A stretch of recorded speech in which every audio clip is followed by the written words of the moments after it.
The smell of gunpowder and bacon grease hung heavy in the morning air as Eleanor Whitman stirred the cast iron pot over the flickering campfire, her calloused hands steady despite the 7 pairs of eyes watching her every move.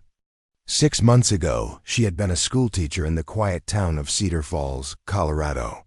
Now she was cooking breakfast for the most wanted gang of outlaws in the entire Colorado Territory, and somehow, impossibly, she had begun to see glimpses of the men they could become beneath the hardened criminals they had chosen to be. What started as a desperate kidnapping would become the most extraordinary transformation the American West had ever witnessed. This is the story of how one woman's unwavering belief in redemption turned 7 of the deadliest outlaws into the most unlikely heroes of their time. Before we jump back in, tell us where you're tuning in from, and if this story touches you. Make sure you're subscribed, because tomorrow I've saved something extra special for you. Eleanor Whitman had always believed that every person carried a spark of goodness within them, no matter how deeply buried it might be. It was this belief that had made her one of the most beloved teachers in Cedar Falls, a small mining town nestled in the Rocky Mountains of Colorado Territory, in 1882. At 26, she was considered an old maid by the standards of her time. But Eleanor had never been one to follow conventional expectations. The schoolhouse where she taught sat on the edge of town, a simple wooden structure with whitewashed walls and windows that caught the morning light perfectly. Eleanor had spent 3 years transforming it from a bare room into a place of learning and wonder, decorating the walls with maps, student artwork, and inspirational quotes that she hand-lettered herself. Her students, ranging in age from 6 to 16, adored her patient teaching methods and the way she made even the most reluctant learner feel valued and capable. On the morning that would change her life forever, Eleanor was preparing for the school day as she always did, arriving early to light the pot-bellied stove and arrange the day's lessons on her desk. The autumn air was crisp and clean, carrying the scent of pine trees and the distant sound of miners heading to work in the hills above town. She had just finished writing arithmetic problems on the slate board when the thunder of approaching horses made her pause, chalk still in hand. Through the window, she could see 7 riders approaching at full gallop, their faces obscured by bandanas and their coats billowing behind them like dark wings. Even from a distance, something about their purposeful movement and the way they rode in tight formation told Eleanor these were not ordinary travelers passing through Cedar Falls. The Dalton gang had been terrorizing the Colorado Territory for 2 years, robbing banks, trains, and stagecoaches with a precision that had earned them both fear and grudging respect from law enforcement. Led by Jackson Dalton, a man whose reputation for violence was matched only by his strategic brilliance, the gang had managed to evade capture despite bounties, totaling over $5,000 on their heads. Eleanor had read about them in the Denver newspapers that occasionally made their way to Cedar Falls. The accounts painted them as heartless criminals who showed no mercy to those who stood in their way. Jackson Dalton, 29 years old and born in Missouri, had supposedly killed his first man at 17. His younger brother Marcus, 25, was said to be even more volatile, with a temper that could explode without warning. The other 5 members, Thomas Tommy Richardson, William Wild Bill Harrison, Samuel Sam Cooper, David Dave Stone, and Robert Bobby Mills, were all wanted for various crimes ranging from cattle rustling to murder. What the newspapers hadn't prepared Eleanor for was the sight of 7 desperate men bursting through the schoolhouse door with guns drawn, their eyes wild with the panic of men who had been riding hard for days without rest. The leader, a tall man with dark hair and piercing blue eyes, immediately commanded the room with his presence, despite the exhaustion written across his face. "Nobody move," Jackson Dalton commanded, his voice carrying the authority of someone accustomed to being obeyed without question. "We're not here to hurt anyone, but we need supplies and a place to lay low." Eleanor stood perfectly still behind her desk, her mind racing as she assessed the situation. The children wouldn't arrive. For another hour, which meant she was alone with 7 armed outlaws who looked like they hadn't slept or eaten properly in days. Their clothes were dusty and torn, their faces gaunt with hunger and fatigue. "There's no one else here," Eleanor said quietly, surprised by how steady her voice sounded. "The children don't arrive until 8 o'clock. Jackson studied her with calculating eyes, taking in her neat appearance, the carefully organized classroom, and the calm way she was handling their intrusion. Most people cowered when faced with the Dalton gang, but this schoolteacher was looking at them with something that resembled concern rather than fear. "What's your name?" he asked, not lowering his weapon, but speaking in a tone that was less threatening than his initial command. "Eleanor Whitman," she replied, unconsciously straightening her shoulders in the way she did when addressing difficult students or skeptical parents. "I'm the teacher here." Marcus Dalton, who had been searching the small storage room at the back of the classroom, emerged with a disappointed expression. "Nothing useful back there, Jackson. Just books and school supplies."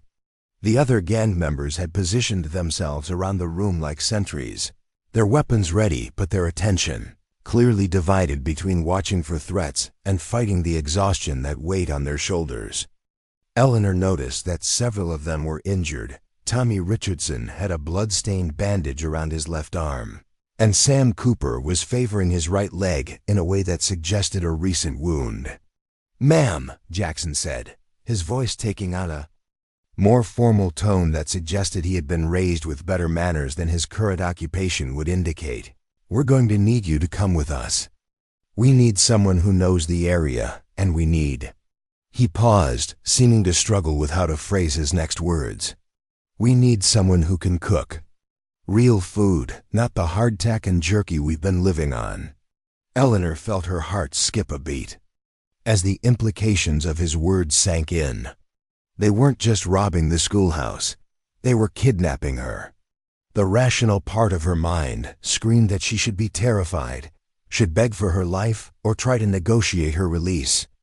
Instead, she found herself studying the faces of the 7 men surrounding her, seeing past their fierce expressions to the bone-deep weariness and hunger that marked each of them. "Where exactly are you planning to take me?" she asked, as if they were discussing a field trip rather than an abduction. Jackson's eyebrows rose slightly at her matter-of-fact tone. "There's an abandoned mine shaft about 10 miles north of here, up in the hills. We've been using it as a hideout. It's got shelter and water, but no way to cook decent meals." "And you think I can solve that problem?" Eleanor said, more as a statement than a question. "You're a woman, aren't you?" Marcus interjected with a sneer. "Cooking's what women do." The comment sparked something in Eleanor that overrode her caution. "Cooking is what people do when they want to nourish themselves and others properly, Mr. Dalton. It has nothing to do with gender and everything to do with caring enough to do things right." The classroom fell silent as the gang members processed this unexpected lecture from their hostage. Jackson looked at his brother with an expression that clearly conveyed he should keep his mouth shut, while the other men shifted uncomfortably, unused to being addressed as if they were unruly students rather than feared criminals. "Regardless," Jackson said carefully, "we need someone with your skills, and we need someone who won't try to escape the first chance they get.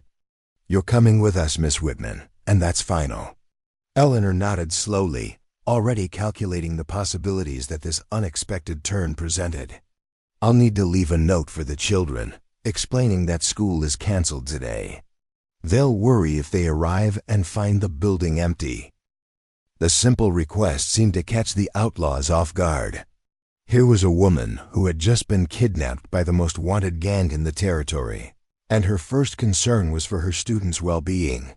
"Fine," Jackson said after a moment. "But make it quick and nothing about us being here." Eleanor moved to her desk and took out a piece of paper, writing in her careful teacher's script. "Dear students, school is canceled today due to unexpected circumstances. Please return tomorrow at the usual time. Study your arithmetic tables while you're home, Miss Whitman." As she wrote, She was acutely aware of the 7 men watching her every movement. Up close, she could see details that the newspaper accounts had missed. Jackson Dalton's hands, despite their steadiness with a gun, showed calluses that spoke of honest work in his past. Tommy Richardson kept glancing toward the door with an expression of barely concealed anxiety that suggested he was more frightened than threatening. Even Marcus, for all his bluster, had eyes that held a wariness that came from too many years of looking over his shoulder. "There," Eleanor said, placing the note prominently on her desk where it would be easily found. "Shall we go?"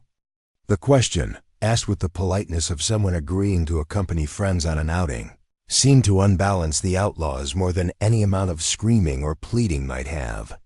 They had clearly expected resistance, tears, or attempts at negotiation. Instead, they were faced with a schoolteacher who was treating their kidnapping as if it were merely an inconvenient change of plans. "We'll need to blindfold you for part of the ride," Jackson said, though he sounded almost apologetic about the necessity. "Can't have you knowing exactly how to find our hideout." "I understand," Eleanor replied, gathering her shawl from the hook by the door. "Though I should mention that I've lived in this area for 3 years, so I'm fairly familiar with the terrain. An abandoned mine shaft 10 miles north narrows the possibilities considerably." Jackson stared at her for a long moment, and Eleanor could almost see him reassessing his initial impression of the quiet schoolteacher. "You're not what I expected," he said finally. "People rarely are," Eleanor replied, stepping toward the door. "Shall we proceed, gentlemen?" The ride to the hideout was an education in itself. Eleanor, seated on a horse borrowed from the town stable with her hands tied loosely to the saddle horn, found herself observing the gang's dynamics with the same analytical eye she used to assess new students. Jackson was clearly the unquestioned leader, but his authority seemed to come from respect rather than fear. When Dave Stone's horse stumbled and nearly threw him, Tommy Richardson immediately rode over to check on both horse and rider. When Sam Cooper's wounded leg made riding difficult, Bobby Mills wordlessly adjusted their pace to accommodate his discomfort. These were not the heartless killers portrayed in the newspapers. They were men who looked after each other, who shared their water without being asked, who moved with the coordination of a group that had learned to depend on one another for survival. Eleanor began to suspect that their fearsome reputation might be as much a product of necessity and circumstance as genuine cruelty. The abandoned mine shaft that served as their hideout was more extensive than Eleanor had imagined. What had once been a silver mine now provided a series of connected caverns that offered both shelter and concealment. The Outlaws had furnished their underground home with surprising care. There were proper bedrolls, a few pieces of furniture that had obviously been salvaged or stolen from various sources, and even some books stacked in a corner that suggested at least some of them could read. "Welcome to paradise," Marcus said sarcastically as he helped Eleanor down from her horse. "Hope you're not expecting luxury accommodations." Eleanor looked around the main cavern, taking in the cold ashes of previous fires, the scattered cooking utensils, and the general air of men trying to make do without the knowledge or tools to do it properly. "It has potential," she said thoughtfully. "Good ventilation from the mine shafts, plenty of space, and that natural shelf there would make an excellent food preparation area." The gang members exchanged glances that mixed confusion with something that might have been hope. This was not the reaction they had expected from a kidnapped schoolteacher.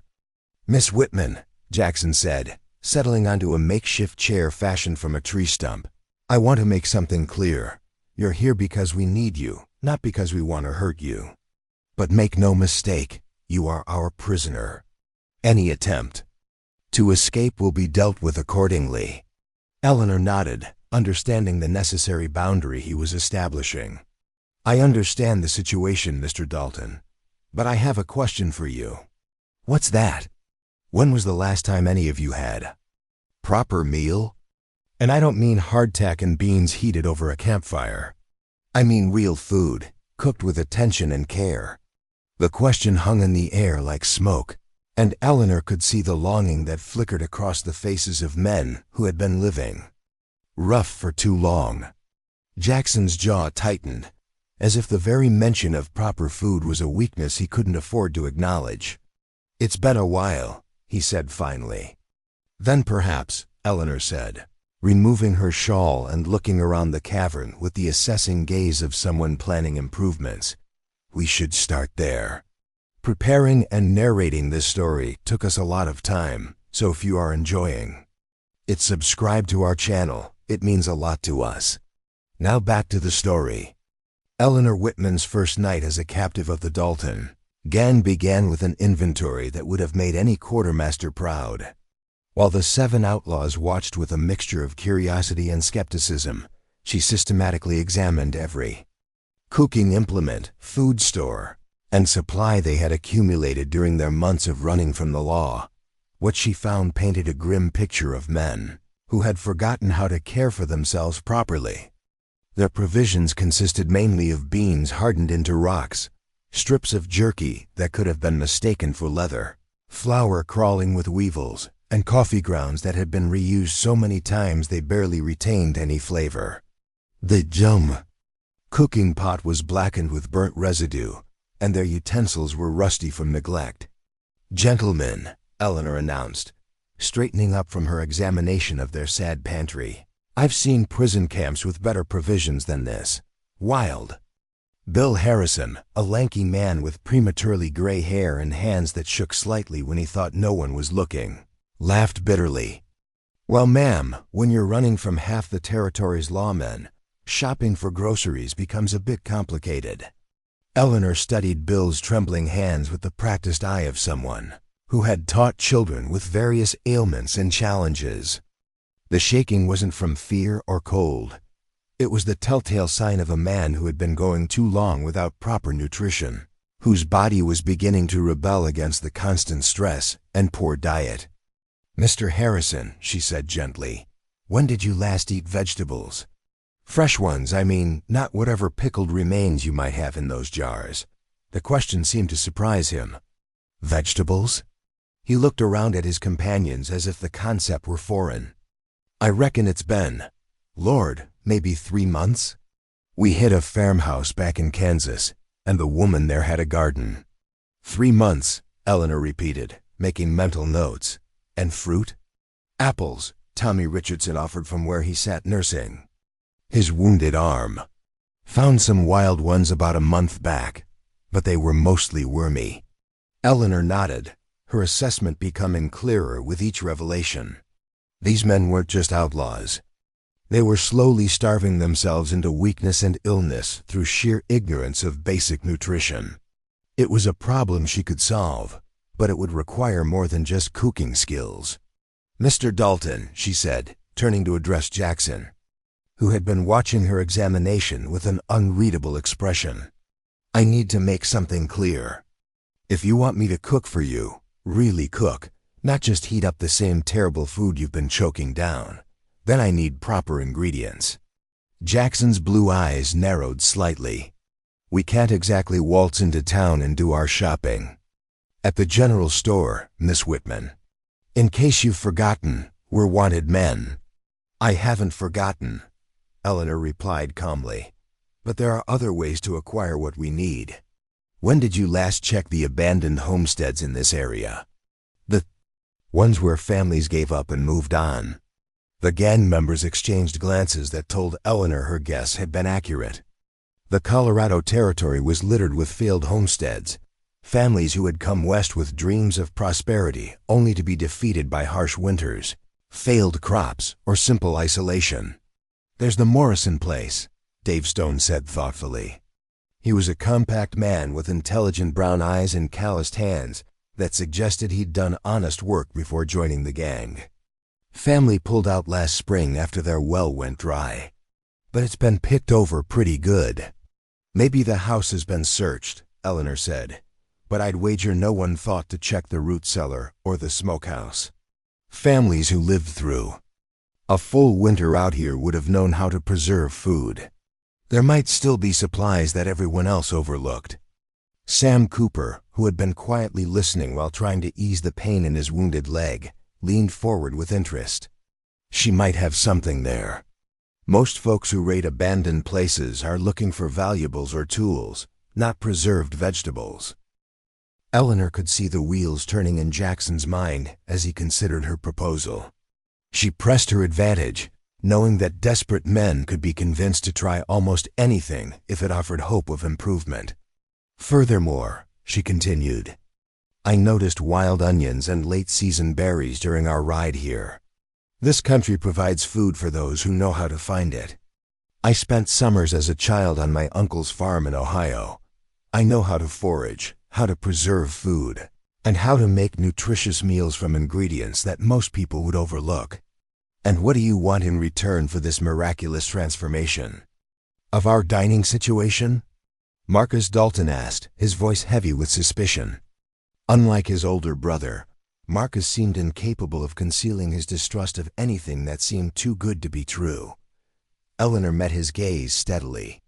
I want to eat decent food myself. I want to see you all healthy enough to think clearly and make better decisions. And I want the satisfaction of proving that civilized behavior doesn't disappear just because you're living outside the law. The last statement hung in the air like a challenge.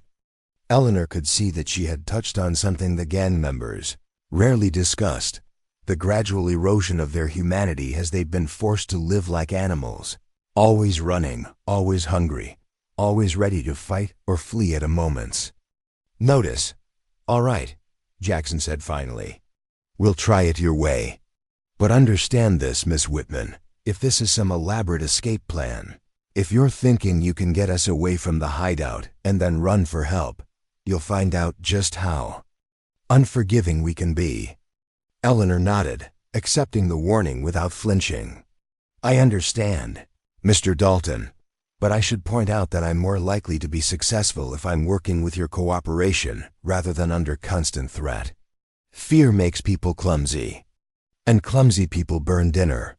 Despite himself, Jackson felt his lips twitch in what might have been the beginning of a smile. This schoolteacher was unlike anyone he'd ever encountered, kidnapped by a gang of desperate outlaws, yet somehow managing to negotiate the terms of her captivity as if she were discussing lesson plans with the school board. The expedition to the Morrison homestead took place the following morning, with Eleanor riding between Jackson and Tommy while the other gang members served as scouts. The abandoned farmhouse sat in a small valley about 5 miles from their hideout, its broken windows and sagging roof telling the story of dreams that had withered under the harsh realities of frontier life. Eleanor's predictions proved accurate. While the house itself had been thoroughly ransacked, the root cellar still contained treasures that previous scavengers had overlooked. Mason jars of preserved peaches and green beans, several pounds of salt-cured ham wrapped in cloth, and even a small barrel of sauerkraut that had fermented to perfection in the cool darkness. Lord have mercy, Bobby Mills whispered as they unearthed jar after jar of preserved vegetables. Bobby was the youngest of the gang at barely 21, with a baby face that made him look even younger. I haven't seen food like this since my grandmother's cellar back in Missouri. Eleanor carefully examined each jar, checking for signs of spoilage or contamination with the thoroughness of someone who understood that bad preserved food could kill as surely as a bullet. Most of these are still good, she announced. Mrs. Morrison knew what she was doing. But it was in the smokehouse that they found Eleanor's greatest prize, bundles of dried herbs hanging from the rafters like forgotten Christmas ornaments. Sage, thyme, rosemary, and even some carefully dried chilies that would add both flavor and medicinal properties to their meals. Herbs? Marcus scoffed as Eleanor carefully gathered the precious seasonings. We're risking our necks for weeds? These weeds, Eleanor said, holding up a bundle of dried sage, will help with digestion, reduce inflammation, and make your food taste like something other than boiled leather. Mr. Richardson's wounded arm will heal faster with proper nutrition. And Mr. Cooper's leg will benefit from the anti-inflammatory properties in some of these plants. Tommy looked up from where he was loading preserved goods into saddlebags, his expression thoughtful. You know about healing? With plants and such? Every frontier woman learns some basic herbal medicine, Eleanor replied. When the nearest doctor is 100 miles away, you learn to treat what you can with what's available. The ride back to their hideout was markedly different from the previous day's journey. The outlaws seemed energized by their successful foraging expedition, and Eleanor noted that they were beginning to look at her with something approaching respect rather than mere wariness. That evening, as the sun set behind the mountain peaks and cast long shadows across their hidden valley, Eleanor prepared the first real meal the Dalton gang had eaten in months. Using the preserved ham and vegetables from the Morrison homestead, along with wild onions and berries she had gathered during their return journey, she created a stew that filled their underground refuge with aromas that seemed almost magical. After months of bland, burnt offerings, the cooking process itself became a form of theater, with all 7 outlaws finding excuses to hover near the fire and watch Eleanor work. She moved with the confidence of someone who had spent years feeding others, adding seasonings with careful precision and stirring the pot with a rhythm that seemed to hypnotize her audience. "Smells like my mother's kitchen," Dave Stone said. Quietly, his voice carrying a note of longing that surprised everyone, including himself. Eleanor glanced at him with interest. "Your mother was a good cook?" "Best in 3 counties," Dave replied, then seemed to catch himself revealing too much. His expression closed off, and he moved away from the fire, but Eleanor had caught the slip, and she filed away the information. For future reference, Dave Stone had once lived in a world where mothers cooked in kitchens, where families gathered around tables, where food was prepared with love rather than mere necessity. They all had, she realized. These men hadn't started as outlaws. They had become outlaws through circumstance, choice, or desperation. When the stew was finally ready, Eleanor ladled it into their mismatched collection of bowls and plates with the same care she might have used serving Sunday dinner to honored guests. The gang members accepted their portions with an almost reverent silence, as if they understood they were about to experience something that had been missing from their lives for far too long. The first spoonful brought audible sighs of pleasure from men who had forgotten that food could be more than fuel. The preserved vegetables still retained some of their texture and flavor. The ham added richness and substance, and the wild herbs Eleanor had added created layers of taste that seemed to awaken senses that had been dormant. "Sweet Jesus," Wild Bill whispered, his trembling hands steadier as he held his spoon. "I'd forgotten food could taste like this." Bobby Mills was actually crying as he ate, tears streaming down his young face as the nourishing meal seemed to reach something deep inside him that had been starving for more than just food. "This is ... He started, then stopped, unable to find words for what he was experiencing.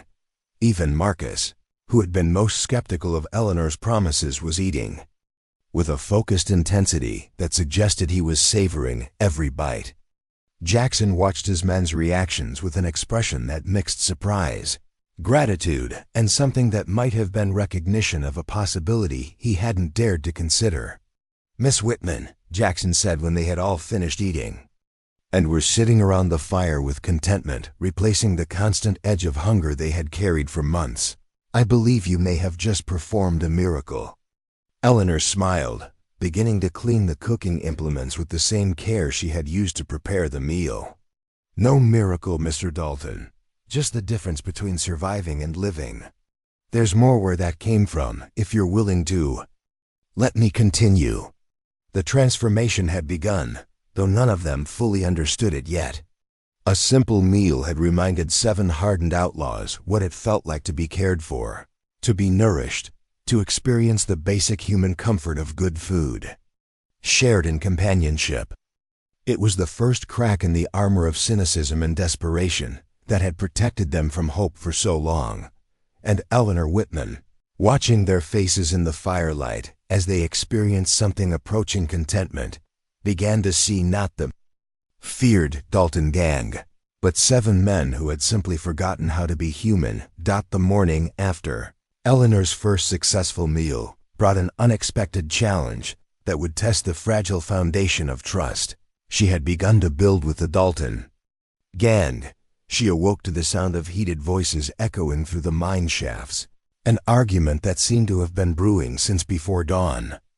"Absolutely out of your mind if you think I'm going along with this," Marcus Dalton was saying, his voice sharp with anger. "We're outlaws, Jackson, not some damn charity case that needs mothering from a schoolmarm." Eleanor remained still, on her bedroll, positioned in a small alcove that provided some privacy while keeping her within the main cavern. Through the gap in the hanging blanket that served as her door, she could see the gang members gathered around the cold fire pit, their faces tense with disagreement. "She's already proven herself useful," Jackson replied, his tone carrying the patient firmness of a leader who had grown accustomed to managing conflicting personalities. "Last night was the first time in months any of us slept without stomach cramps from hunger. One decent meal doesn't change what we are," Marcus shot back. "We're not playing house here, brother. We're supposed to be planning our next job, not getting all domestic with some woman who's probably already figuring out how to get word to the sheriff about our location." Tommy Richardson, who had been quietly examining his wounded arm, looked up with a frown. "You really think she'd do that? After helping us yesterday?" "Of course she would," Marcus snapped. "That's what good, decent people do when they're faced with criminals, Tommy. They look for the first opportunity to turn us in and collect the reward money." Eleanor listened to this exchange with growing understanding of the dynamics at play. Marcus wasn't just suspicious of her motives.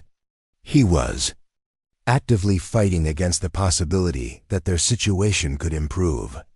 His hostility wasn't personal, it was the desperate reaction of someone who had built his identity around being irredeemable and was threatened by evidence to the contrary. "Maybe," Wild Bill said quietly, his voice carrying a gravelly quality that spoke of too many years of harsh living. "Maybe the lady deserves a chance to prove herself before we assume the worst." "And maybe," Sam Cooper added, shifting his weight to ease the pressure on his wounded leg, "we ought to consider that not everyone who tries to help us has ulterior motives." Marcus whirled to face Cooper, his face flushed with anger. "Listen to yourselves. 2 weeks ago, you would have laughed at anyone who suggested trusting an outsider. Now one woman cooks you a hot meal, and suddenly you're ready to believe in fairy tales?" Eleanor realized this was a pivotal moment. The gang was fracturing along lines of hope versus cynicism, and her presence was the catalyst. She could remain hidden and let them argue themselves into a decision, or she could intervene directly. Drawing on her years of experience managing classroom conflicts, she chose intervention. "Mr. Dalton," she said, emerging from her alcove with her hair neatly braided and her dress smooth despite their primitive living conditions. "Which Mr. Dalton, that is? You're both clearly upset about something." The sudden appearance of their prisoner in the middle of their argument caught all 7 men off guard. Marcus turned toward her with an expression of barely controlled rage, while Jackson looked embarrassed to have been caught discussing her as if she weren't present. "This doesn't concern you," Marcus said through gritted teeth. "Go back to your corner and stay out of outlaw business." Eleanor studied him with the same calm assessment she used for particularly difficult students. Marcus Dalton was a man at war with himself, she realized. His hostility toward her wasn't really about her at all. It was about his fear that accepting kindness might make him vulnerable, might force him to acknowledge parts of himself he had spent years trying to bury. "Actually, Mr. Dalton," she said, settling herself on a wooden crate that served as a makeshift chair, "since you were discussing my trustworthiness and my presence here, it very much does concern me. Would you like to share your specific concerns so we can address them directly?" Marcus stared at her as if she had grown a second head. "My specific concerns?" Yes, you're obviously worried that I might betray your location to the authorities. That's a reasonable fear, given your circumstances. What would help you feel more secure? The direct approach seemed to deflate some of Marcus's anger, replacing it with confusion. He had clearly expected her to either cower from his hostility or argue defensively. Instead, she was treating his concerns as legitimate problems to be solved. What? Marcus stammered. You don't trust me, Eleanor continued matter-of-factly. That's understandable. You don't know me. I'm here against my will, and trusting the wrong person could get you all killed or captured. Those are valid concerns that deserve thoughtful consideration. Jackson was watching this exchange with fascination, recognizing that Eleanor was doing something he had never seen anyone do successfully with his volatile brother. She was diffusing Marcus's anger by acknowledging its legitimacy rather than fighting against it. So let's discuss practical solutions, Eleanor said, clasping her hands in her lap as if they were having a perfectly normal conversation. What specific actions could I take that would help you feel more confident in my trustworthiness? Marcus opened his mouth, then closed it, clearly struggling to formulate a response to this unexpected approach. You ... You could ... He looked around at his companions as if seeking support, but found only curious faces waiting to hear his answer. I could agree to certain restrictions on my movements, Eleanor suggested when he continued to struggle. I could provide you with information about my background that you could verify. I could demonstrate my commitment to your well-being through consistent actions over time. Which of those options would be most helpful? All of them, Marcus said finally, though his voice had lost much of its earlier venom. Fair enough, Eleanor nodded. Then let's start with restrictions. What boundaries would make you comfortable?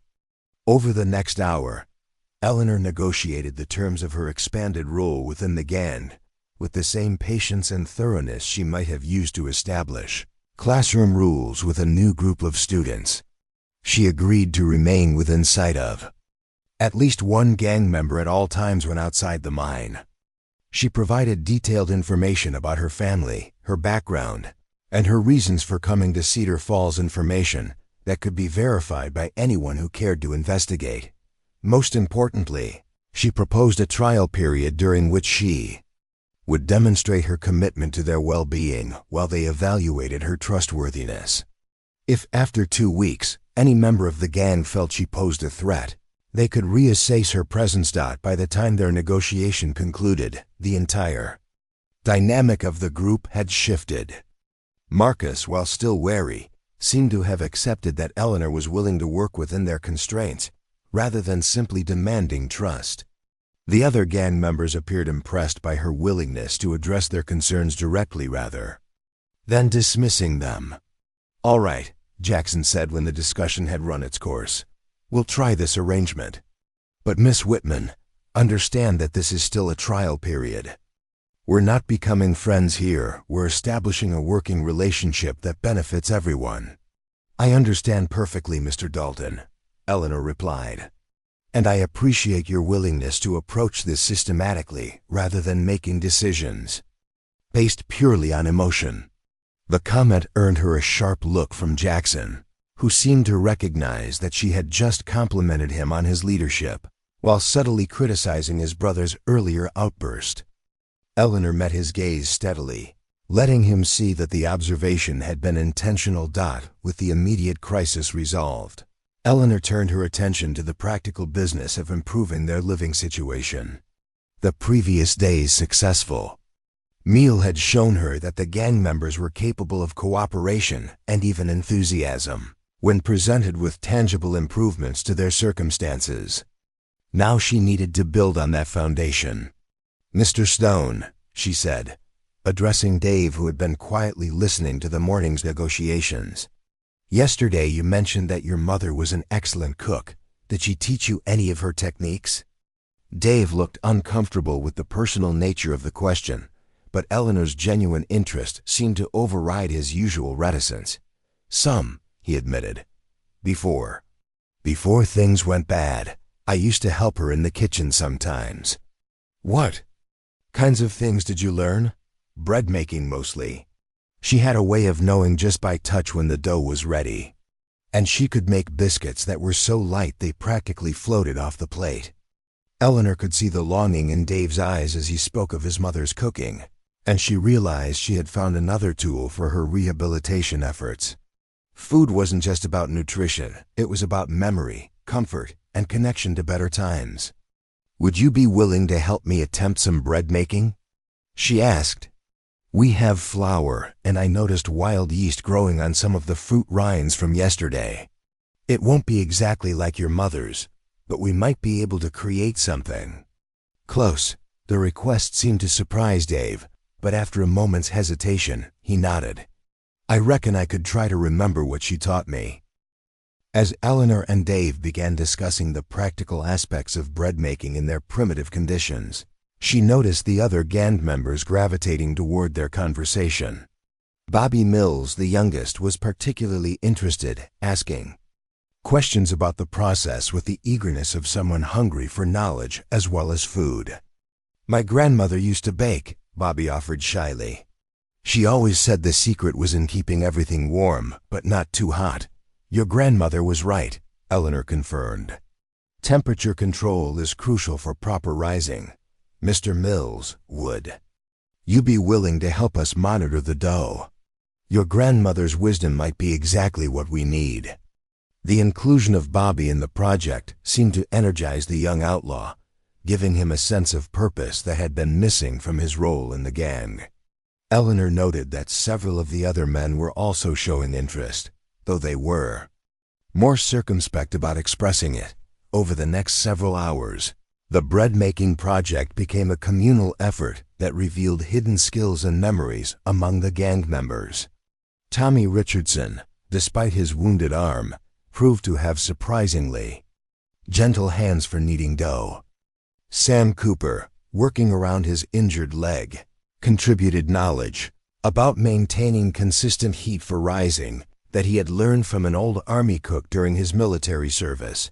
Even Wild Bill, whose trembling hands had seemed to preclude him from delicate work, found a role in monitoring the fire and maintaining the perfect temperature for baking. His years of experience with campfires made him uniquely qualified to manage the coal bed they were using as an improvised oven. The bread that emerged from their collective effort wasn't perfect. It was slightly lopsided and a bit dense compared to what a professional baker might have produced. But for 7 men who had been living on hardtack and jerky, it was a revelation. The aroma alone seemed to transport them to memories of home, family, and better times. As they sat around their fire that evening, sharing the warm bread with butter Eleanor had bartered from a passing farmer earlier that day, the atmosphere in the mine had changed completely. The suspicious tension that had marked the morning's discussion had been replaced by something approaching camaraderie. Miss Whitman, Jackson said as they finished their meal, I owe you an apology for my brother's behavior this morning. No apology necessary, Eleanor replied. Mr. Marcus Dalton raised legitimate concerns that needed to be addressed. I respect his commitment to your group's safety. Marcus, who had been quietly eating his portion of bread, looked up with surprise at being defended by the woman he had so vehemently opposed that morning. I thank you, he said awkwardly. Eleanor smiled at him with the same warmth she showed her most challenging students when they finally made progress. We all want the same thing, Mr. Dalton, safety, security, and the chance to live with dignity. We just needed to find a way to work together toward those goals. As the evening wound down and the gang members began preparing for sleep, Eleanor reflected on the day's progress. She had successfully navigated their first major crisis, established practical boundaries that addressed their concerns, and begun the process of drawing out the skills and memories that connected them to their better selves. More importantly, she had started to shift their group dynamic from one of suspicious coexistence to collaborative effort. The bread-making project had given them a shared accomplishment, a tangible reminder that they were capable of creating something good together. But Eleanor knew this was only the beginning.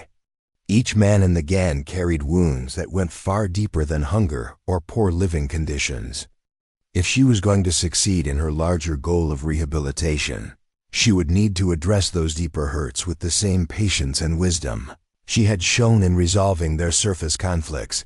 The sound of contented sighs and easy breathing told her that her companions were settling into the kind of restful sleep that came from full stomachs and peaceful minds. For the first time since her capture, Eleanor allowed herself to hope that her presence might do more than simply improve their meals. It might actually help them remember who they had been before desperation and circumstances had turned them into outlaws. The third week of Eleanor's captivity began with a crisis that would force the Dalton gang to confront truths they had been avoiding for months. Tommy Richardson's wounded arm, which had seemed to be healing under Eleanor's careful attention and improved nutrition, suddenly took a turn for the worse during a routine supply run to another abandoned homestead. Eleanor was in the main cavern, teaching Bobby Mills how to properly clean and maintain their cooking equipment, when Jackson and Dave Stone came thundering back to the hideout hours earlier than expected. Tommy was slumped over his horse's neck, his face gray with pain and fever, while Marcus and the others followed close behind with expressions of grim concern. "Get him inside, quickly," Eleanor commanded, her teacher's authority cutting through the chaos as the men struggled to help Tommy dismount without jarring his injured arm. "Mr. Mills, clear that bedroll by the fire and bring me all the clean cloth we have. Mr. Cooper, I need you to heat water, lots of it." The gang members responded to her instructions with automatic obedience, their usual wariness forgotten in the face of a medical emergency. Eleanor had been with them long enough to establish her competence in areas beyond cooking, and they trusted her judgment when it came to matters of health and healing. As they settled Tommy near the fire, Eleanor carefully examined his arm for the first time since their initial meeting. What she found made her stomach clench with worry. The original wound, which had appeared to be a clean bullet graze, had become infected despite her best efforts with herbal treatments. Red streaks were beginning to radiate from the injury site, a dangerous sign that the infection was spreading through his bloodstream. "How long has it been this bad?" Eleanor asked Tommy gently, noting the fever that was making him shiver despite the warmth of the fire. "Started getting worse yesterday," Tommy admitted through chattering teeth. "Thought it would pass. Didn't want to worry anyone over nothing." Eleanor exchanged glances with Jackson, both of them understanding the unspoken implications. In their isolated situation, a serious infection could be a death sentence. The nearest doctor was in Cedar Falls, which meant either risking exposure by taking Tommy to town or watching him die slowly from blood poisoning. "Mr. Dalton," Eleanor said quietly, drawing Jackson aside where Tommy couldn't hear their conversation. "This is beyond what I can treat with herbs and home remedies. The infection has advanced too far for anything I have available here." Jackson's face was stone, but Eleanor could see the conflict raging behind his eyes. Tommy Richardson had been with the gang since the beginning, had saved Jackson's life more than once during their various escapades. The idea of losing him to something as mundane as an infected wound was unbearable. "What are you saying?" Jackson asked, though his tone suggested he already knew the answer. "I'm saying he needs real medical attention. Soon. Today, if possible." The conversation was interrupted by Marcus, who had been listening from nearby with growing agitation. "Absolutely not," he said, his voice sharp with panic and anger. "We're not taking him to town. That's suicide for all of us." "Marcus," Jackson began, but his brother cut him off. "No, Jackson, I know what you're thinking, and the answer is no. We've stayed free this long by not taking stupid risks. Tommy knew the dangers when he joined up with us." Eleanor watched this exchange with the analytical eye she had developed during years of managing difficult family conferences and parent disputes. Marcus wasn't being callous, he was terrified. His harsh reaction was the desperate response of someone who had already lost too much and couldn't bear the thought of losing more. "Mr. Dalton," she said, addressing Marcus directly, "what if there was a way to get Tommy the medical attention he needs without exposing the rest of you to capture?" Marcus turned to her with suspicious eyes. "What are you talking about?" Eleanor had been forming a plan as she watched Tommy's condition deteriorate, weighing risks and possibilities with the same careful consideration she used when navigating complex classroom problems. "I could take him to town myself. Dr. Patterson, the physician in Cedar Falls, is a good man who takes his oath seriously. He won't turn away someone who needs help, regardless of the circumstances." "And what's to stop you from telling him exactly where we are and how to find us?" Marcus demanded. "My word," Eleanor said simply.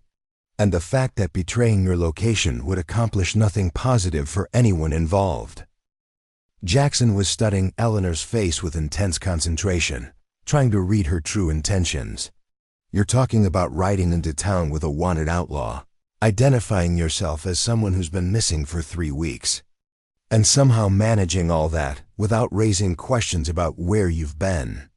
"I'm talking about saving a man's life," Eleanor replied firmly. "The details of how we accomplish that can be worked out if you're willing to trust me."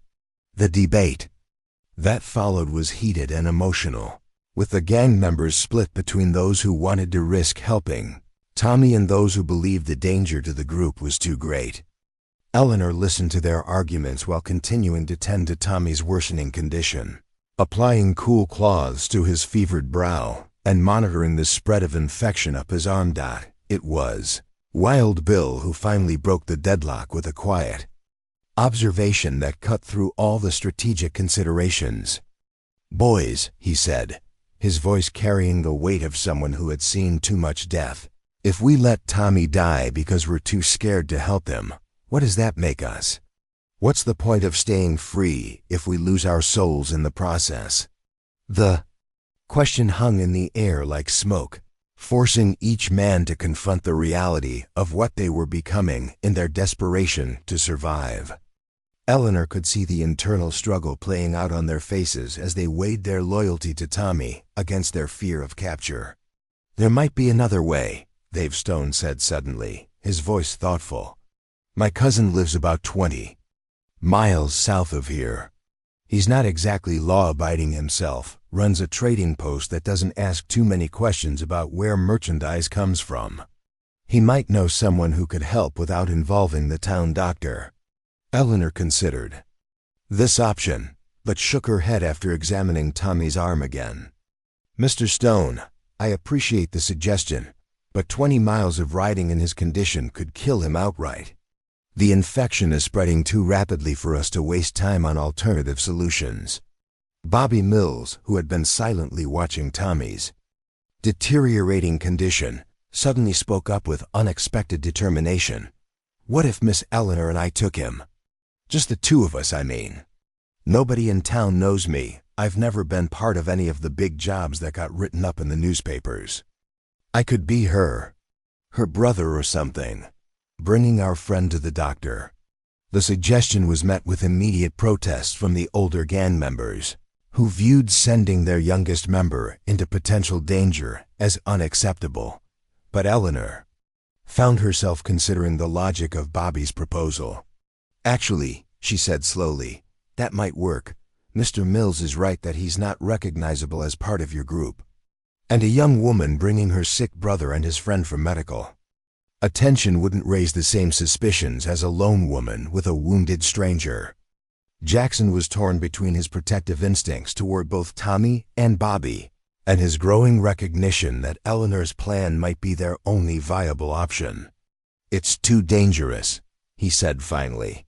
"If something goes wrong, we lose 2 people instead of 1.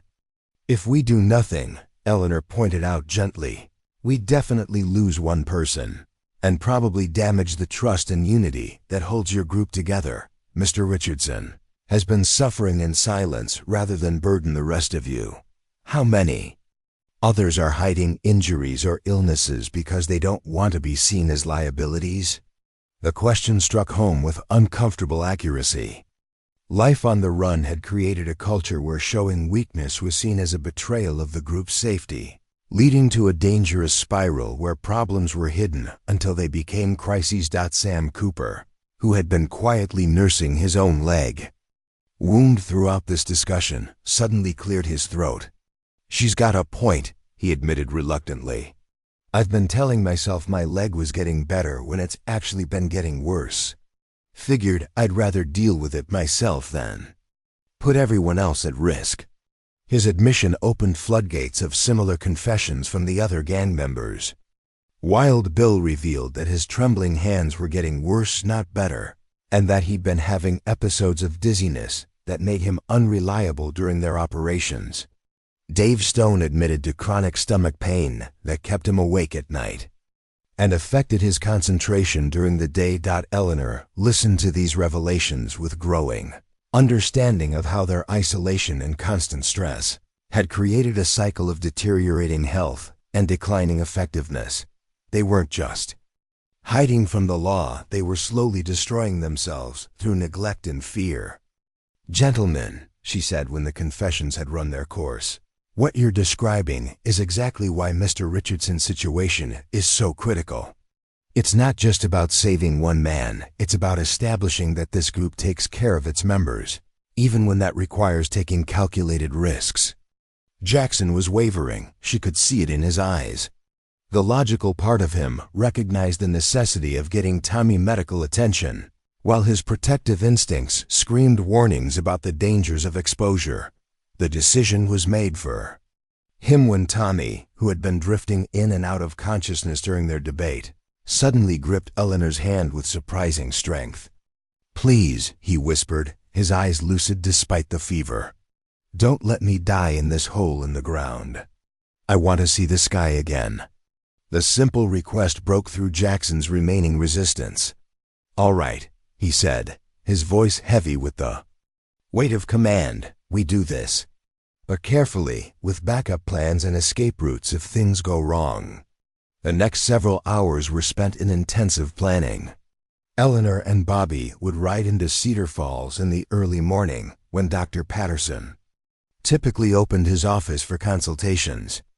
They would present themselves as siblings bringing their injured friend for treatment, with a cover story about a hunting accident that would explain Tommy's wound without raising suspicions about its true origin. Meanwhile, the rest of the gang would position themselves at strategic points around the town, ready to intervene if the situation went wrong, but far enough away to avoid detection during normal circumstances. Jackson insisted on multiple contingency plans, escape routes, and predetermined meeting points in case they needed to abandon the hideout permanently. As dawn approached and they prepared for their dangerous mission, Eleanor found herself reflecting on how much had changed since her capture 3 weeks earlier. What had begun as a simple kidnapping for cooking services had evolved into something far more complex, a rehabilitation project that was forcing both her and the Outlaws to confront questions about redemption, loyalty, and the possibility of change. Tommy's crisis had stripped away the pretenses and revealed the fundamental humanity that still existed within the gang. Their willingness to risk everything for one member showed that they hadn't lost their capacity for selfless action, even if that capacity had been buried under layers of cynicism and survival instinct. As Eleanor helped Bobby prepare for their ride to town, she realized that this mission would be more than just a medical emergency. It would be a test of whether the trust and cooperation they had been building could survive contact with the outside world. If they succeeded, it would prove that the gang could function as something more than just a group of desperate criminals. If they failed, it might destroy not only the fragile progress they had made, but the lives of everyone involved.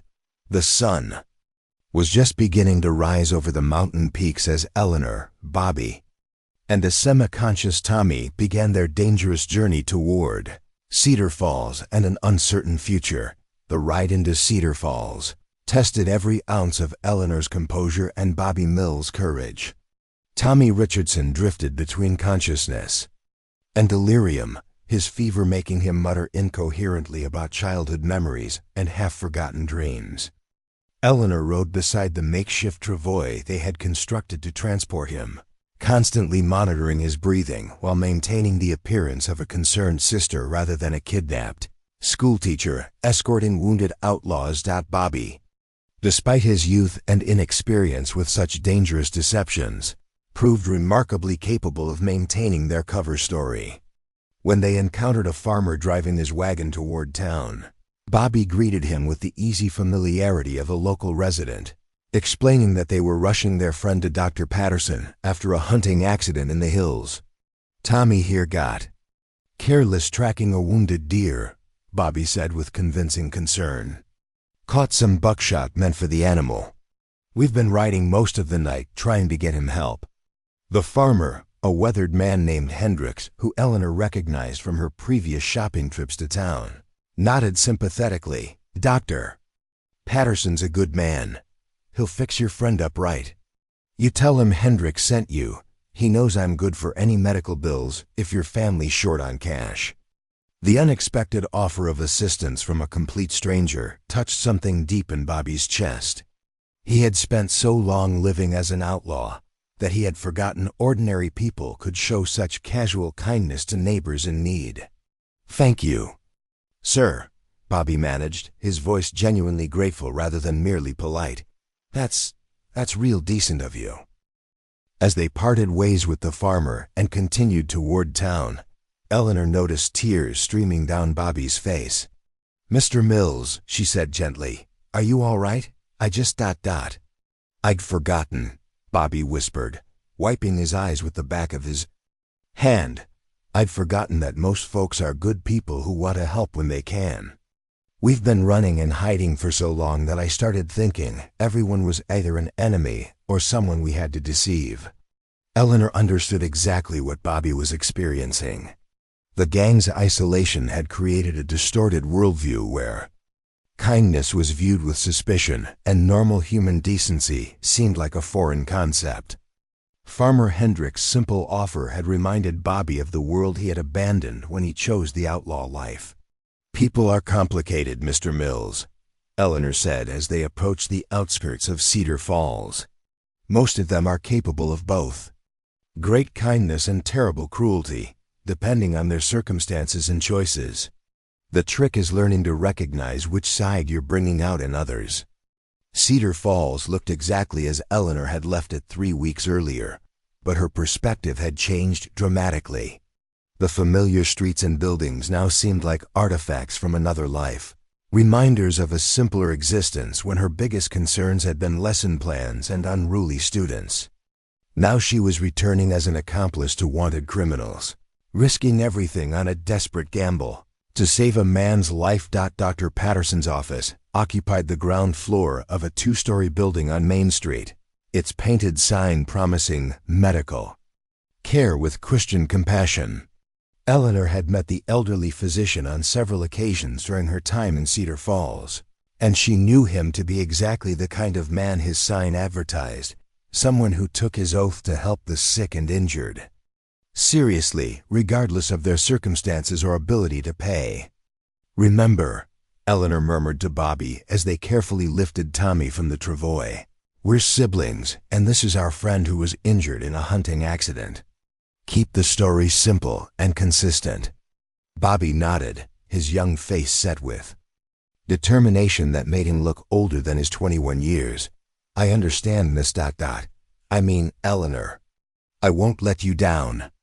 The office waiting room was empty, except for an elderly woman with a bandaged hand who looked up curiously as they struggled through the door with Tommy's semi-conscious form. Dr. Patterson emerged from his examination room at the sound of their entrance, his gray beard and kind eyes exactly as Eleanor remembered. "Good heavens," Dr. Patterson exclaimed, immediately moving to help support Tommy's weight. "What happened to this young man?" "Hunting accident," Bobby said, his voice steady despite the circumstances. "He got between a wounded deer and some other hunters. Caught buckshot in his arm about 4 days ago." Dr. Patterson's experienced eyes were already assessing Tommy's condition. Noting the fever, the infection spreading up his arm, and the general signs of systemic illness. 4 days? Why didn't you bring him in sooner? We tried treating it ourselves, Eleanor said, stepping into her role as the concerned sister. Thought it would heal on its own, but yesterday he took a turn for the worse. The doctor was already guiding them toward his examination room, his professional manner taking over. Let's get him on the table and see what we're dealing with. Miss Whitman, Eleanor supplied, using her real name since disappearing from town under mysterious circumstances would have made her identity a matter of local speculation. Eleanor Whitman, I'm the schoolteacher here. Dr. Patterson paused in his examination of Tommy to look at Eleanor with sudden recognition and concern. Miss Whitman, thank God you're safe. Sheriff Morrison has been organizing search parties for weeks. Where have you been? Eleanor had prepared for this question, but hearing the genuine relief and concern in Dr. Patterson's voice made lying to him more difficult than she had anticipated. My brother and his friends needed help caring for an injured relative. Up in the mountains. Family emergency. I left a note at the school, but I suppose in all the confusion. The explanation was deliberately vague, designed to satisfy curiosity without providing details that could be verified or contradicted. Dr. Patterson seemed to accept it, too focused on Tommy's condition to pursue the matter further. Well, thank heavens you're back safely, the doctor said, returning his attention to his patient. Now, let's see about your friend here. The examination that followed was both educational and terrifying for Eleanor and Bobby. Dr. Patterson's gentle but thorough assessment revealed the full extent of Tommy's condition. The infection had indeed spread into his bloodstream, and without immediate treatment, he would likely be dead within days. This is serious, Dr. Patterson said quietly, his voice carrying the weight of someone delivering grave news. The infection has advanced significantly. I'll need to clean the wound thoroughly, drain the infected tissue, and start him on a course of treatment that will require several days of careful monitoring. Eleanor felt her heart sink. Several days in town would be impossible to explain or sustain without exposing their true situation. Doctor, isn't there some way to treat him that would allow us to return to our family's place? We have responsibilities there. Dr. Patterson shook his head firmly. Miss Whitman, I understand family obligations, but this young man needs constant medical supervision. The fever alone could kill him if it's not properly managed. He needs to stay here where I can monitor his progress and adjust his treatment as necessary. Bobby and Eleanor exchanged glances of barely concealed panic. This complication hadn't been anticipated in their planning, and neither of them was sure how to proceed without revealing the truth about their situation. How long are we talking about? Bobby asked, his voice carefully controlled. At least a week, possibly longer depending on how he responds to treatment, Dr. Patterson replied. I'm sorry, but there's no safe alternative.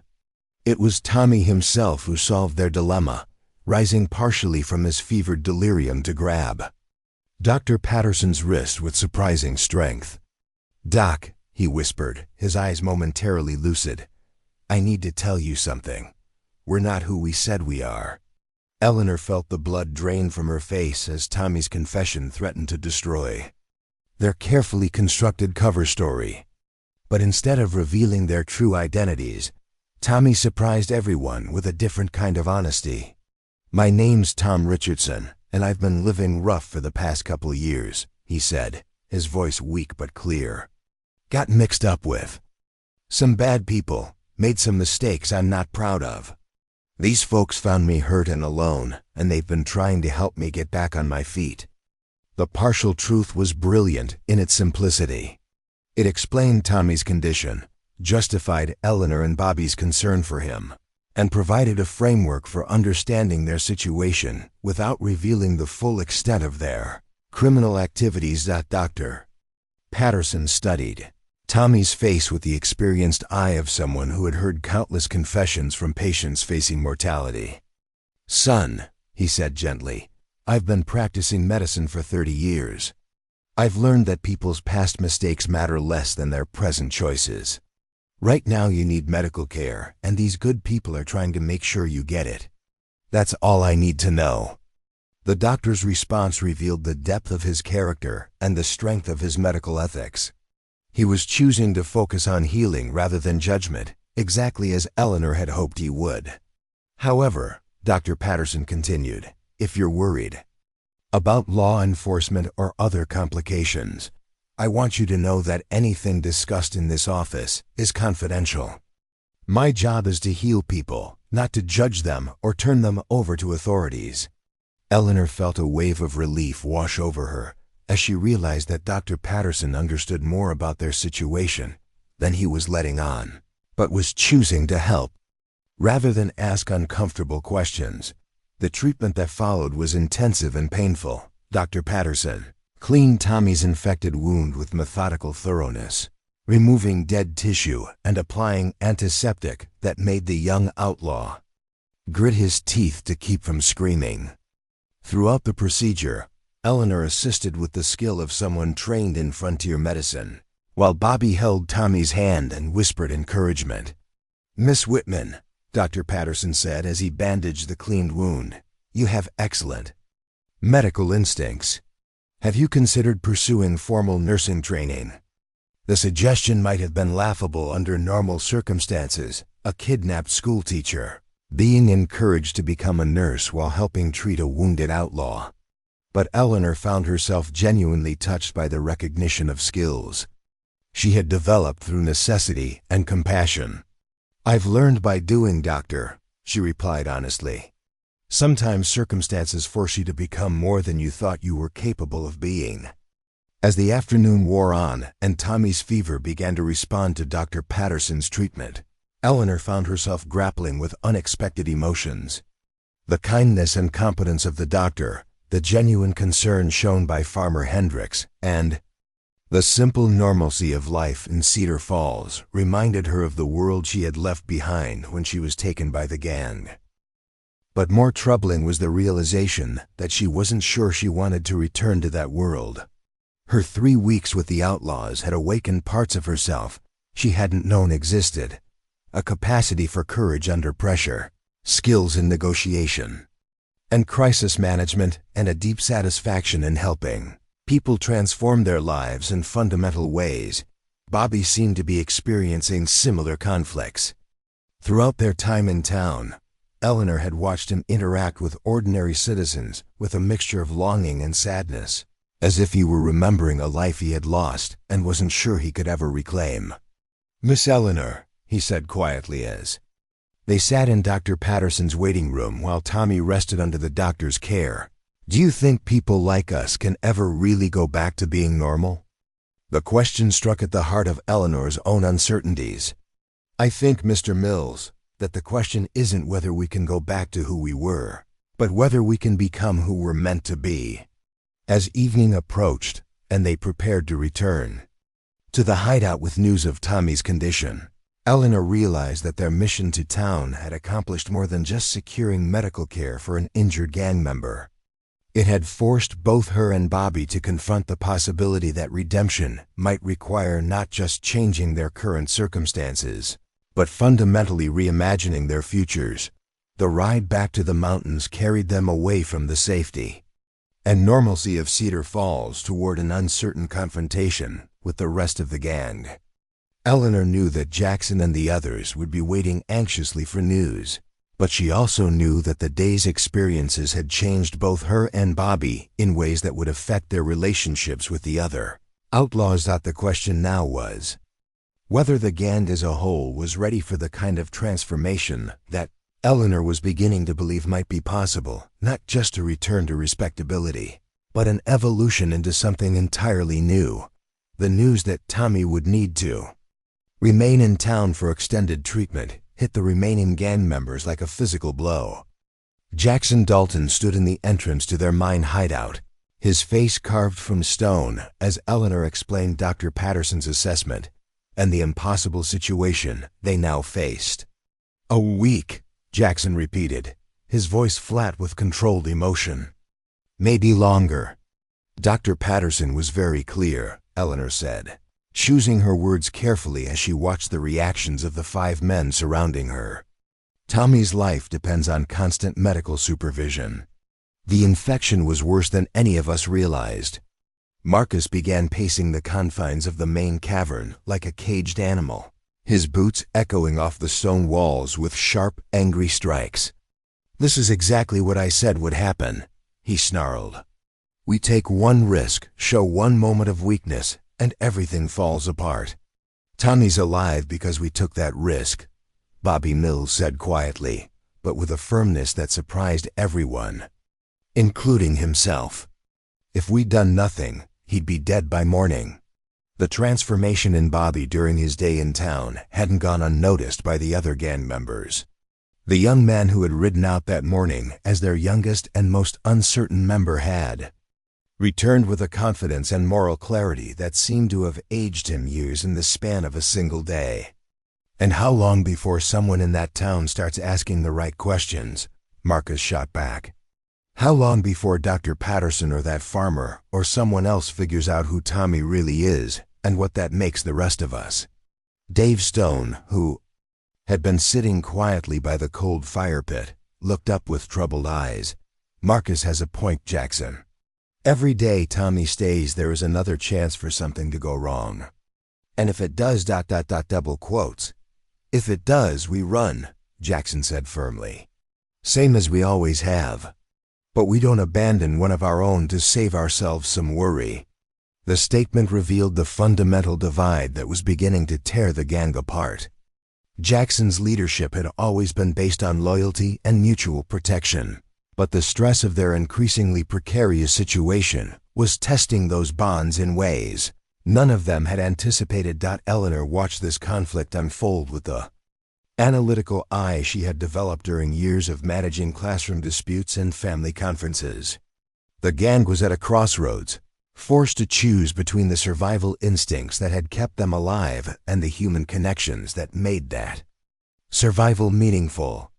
"There's something else," Eleanor said, knowing that her next revelation would either strengthen their resolve or shatter it completely. "Bobby and I weren't the only ones who changed today. Dr. Patterson recognized me." The silence that followed was absolute, broken only by the distant sound of wind through the mine shafts. Every man in the cavern understood the implications immediately. Eleanor's disappearance from Cedar Falls had been noticed, investigated, and was undoubtedly still a matter of ongoing concern for local law enforcement. "What did you tell him?" Jackson asked, his voice carefully controlled. "That I'd been helping family with an emergency in the mountains," Eleanor replied. "He accepted the explanation, but he's not stupid. A schoolteacher doesn't vanish for 3 weeks without people asking questions." Wild Bill Harrison, who had been unusually quiet since their return, suddenly spoke up with an observation that cut to the heart of their dilemma. "Seems to me we got ourselves painted into a corner. Can't abandon Tommy without becoming the kind of men we swore we'd never be. Can't stay here much longer without getting caught. Can't run without proving Marcus right about trusting outsiders." The assessment was brutally accurate, and Eleanor could see its impact on each man's face. They had reached the point where every option carried unacceptable costs, where their past choices had narrowed their future possibilities to a handful of desperate alternatives. "Unless," Sam Cooper said slowly, his voice thoughtful despite the pain from his untreated leg wound, "we're thinking about this all wrong." Jackson turned to with interest. "How do you mean?" "I mean, maybe the question isn't how we keep running from what we've done. Maybe the question is whether we're ready to stop running altogether." The suggestion hit the group like lightning. For over 2 years, their entire existence had been built around staying ahead of the law, avoiding capture, and maintaining their freedom through constant vigilance and movement. The idea of voluntarily ending that flight was so radical it seemed almost incomprehensible. "Stop running?" Marcus laughed bitterly. "What exactly are you suggesting, Sam? That we waltz into the sheriff's office and turn ourselves in? I'm sure there'll be real understanding about all those banks we robbed and people we shot. But Eleanor could see that Sam's suggestion had touched something deeper in several of the gang members. The exhaustion of their lifestyle, the constant stress of looking over their shoulders, and the isolation from normal human contact had taken a toll that was becoming harder to ignore with each passing day. What if there was a third option? Eleanor said, her teacher's instinct for finding creative solutions to impossible problems beginning to engage. What if instead of running or surrendering, you chose to make restitution? The concept was so foreign to their experience that it took several moments for the men to even understand what she was suggesting. Outlaws didn't make restitution. They either escaped justice or faced it. The idea of actively working to repair the damage they had caused was revolutionary. Restitution, Jackson repeated, testing the word as if it were from a foreign language. You mean pay back what we've stolen? I mean more than that, Eleanor said, her excitement growing as the possibilities began to unfold in her mind. I mean using your skills and knowledge to help people instead of harming them. I mean choosing to become part of the solution instead of part of the problem. Dave Stone leaned forward with sudden interest. What kind of skills are we talking about? Eleanor looked around the circle of faces, seeing each man not as a hardened criminal, but as someone with unique capabilities that had been misdirected by circumstance and poor choices. Mr. Stone, you know more about tracking and wilderness survival than most Army scouts. Mr. Cooper, your military experience includes engineering and logistics that could help communities build better defenses against real threats. Mr. Mills, your youth and energy could be channeled into protecting people instead of robbing them. She turned to Wild Bill, whose trembling hands had improved noticeably since they'd been eating regular, nutritious meals. Mr. Harrison, you have a gift for reading people in situations that could be invaluable for law enforcement if applied. Honestly, and me? Marcus asked, his voice carrying a mixture of skepticism and curiosity. What possible good could I do for anybody? Eleanor studied Jackson's younger brother, seeing past his defensive anger to the intelligence and passion that drove his volatility. You have the ability to inspire fierce loyalty and unwavering determination. Those are leadership qualities that could serve any number of good causes if you chose to apply them constructively. Finally, she turned to Jackson himself. And you, Mr. Dalton, have managed to hold this group together through impossible circumstances, keeping them alive and functioning as a unit when most organizations would have fallen apart. That kind of leadership is exactly what struggling communities need. The vision Eleanor was painting seemed too idealistic to be practical, but she could see it taking root in the minds of men who had almost forgotten they were capable of contributing to society rather than taking from it. You make it sound so simple, Marcus said, but his tone had lost much of its earlier hostility. As if we could just decide to become good men and everyone would forgive and forget what we've done. I'm not suggesting anyone will forget, Eleanor replied honestly. What I'm suggesting is that people might be willing to judge you based on what you do next rather than what you've done before, if you're willing to prove that you've truly changed. Bobby Mills, who had experienced firsthand the kindness of ordinary citizens during their trip to town, nodded slowly. Farmer Hendricks didn't care about our past when he offered to help with Tommy's medical bills. He just saw people in trouble and wanted to help. One farmer being kind to strangers is different from entire communities accepting former outlaws, Marcus pointed out. Maybe, Eleanor said. But every transformation has to start somewhere. And you've already started changing, whether you realize it or not. She gestured around their improved living space, noting the cleanliness, organization, and signs of cooperative effort that had emerged during her weeks with them. 3 weeks ago, you were living like animals, barely surviving from day to day. Now you're working together, taking care of each other, and risking everything to save one member of your group. That's not the behavior of heartless criminals.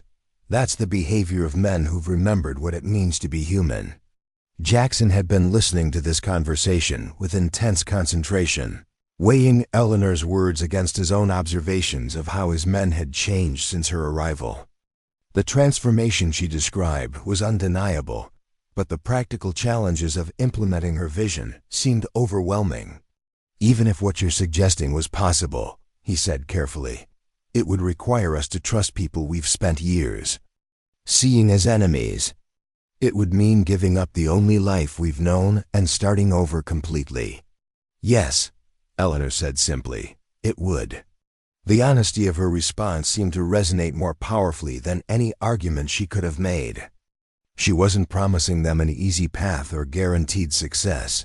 She was offering them the chance to choose who they wanted to become, regardless of who they had been.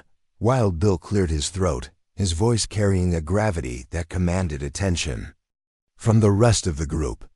"Boys, I've been thinking about something Miss Eleanor said earlier, about losing our souls to stay free. I look around this cave and I see 6 good men who've been pretending to be bad ones for so long they've almost forgotten the difference." He paused, gathering his thoughts before continuing. "Tommy's lying in that doctor's office right now because we chose to save him instead of protecting ourselves. That choice tells me more about who we really are than all the wanted posters in Colorado territory."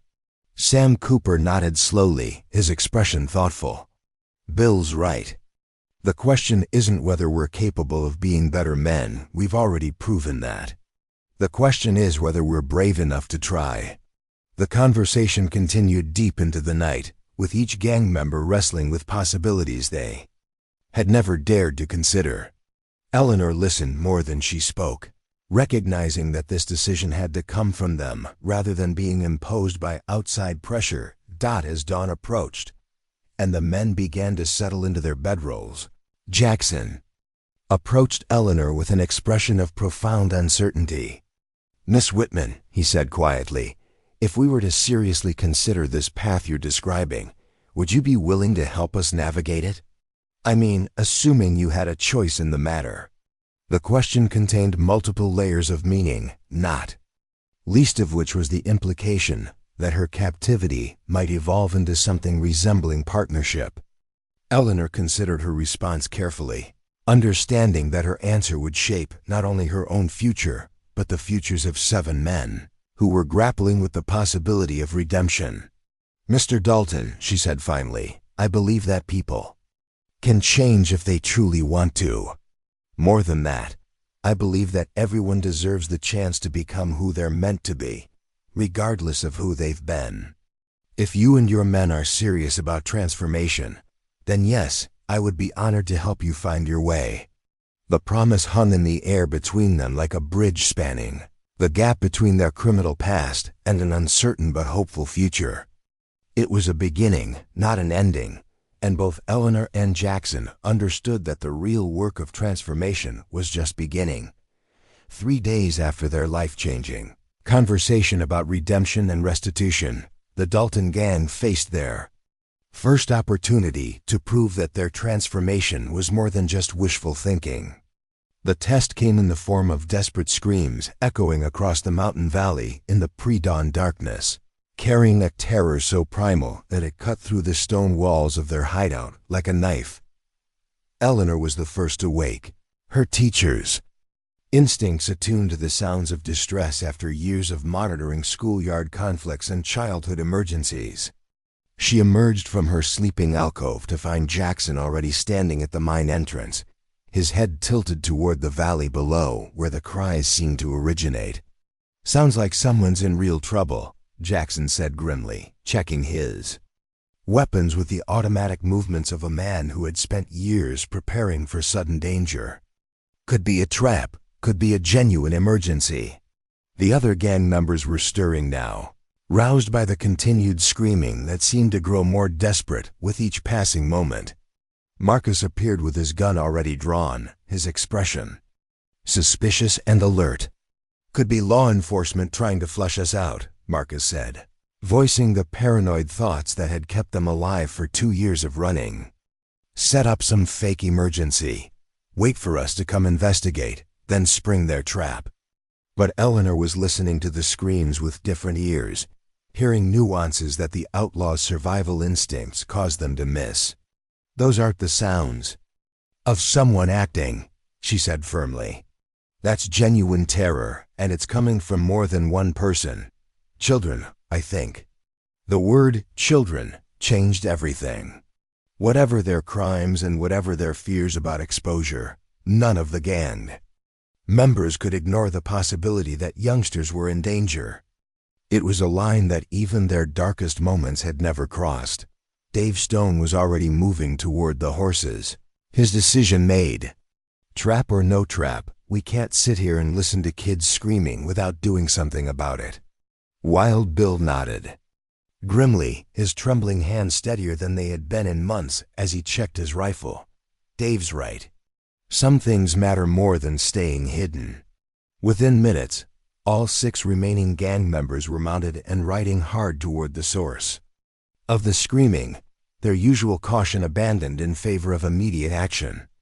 Eleanor rode beside Jackson, her presence no longer that of a captive, but of a partner whose judgment they had learned to trust. The scene they discovered in a small homestead valley 2 miles from their hideout was worse than any of them had imagined.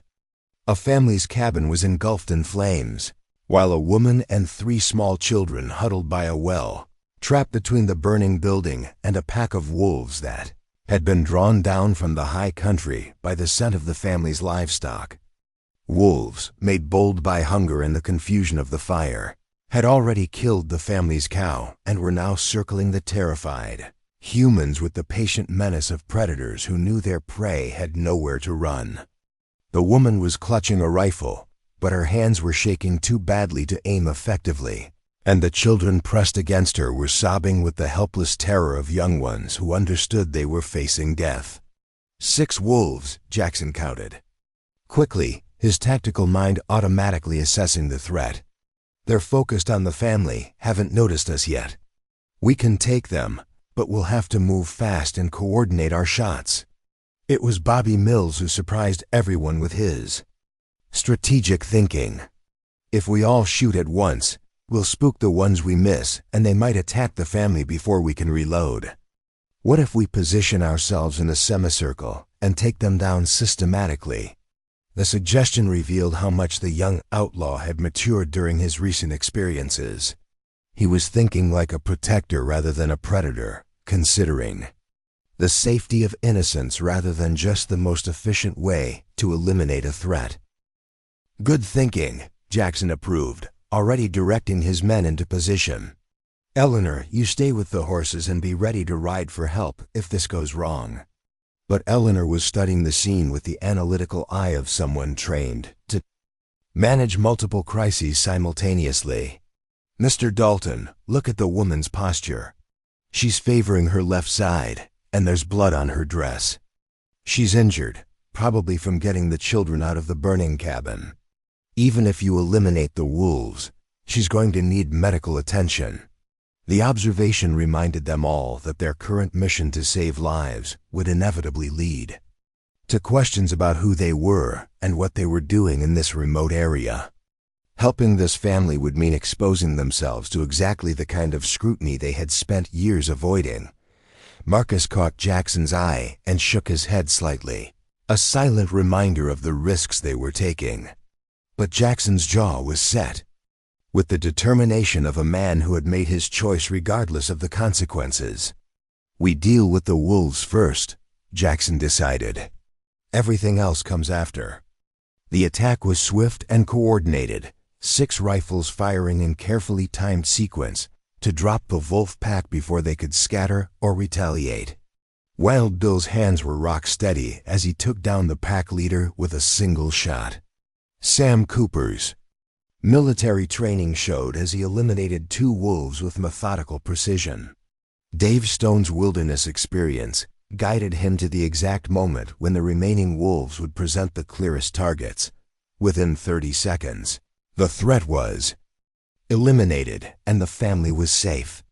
But as the gun smoke cleared and the outlaws approached the grateful survivors, Eleanor realized they were about to face a far more complex challenge than a pack of hungry wolves.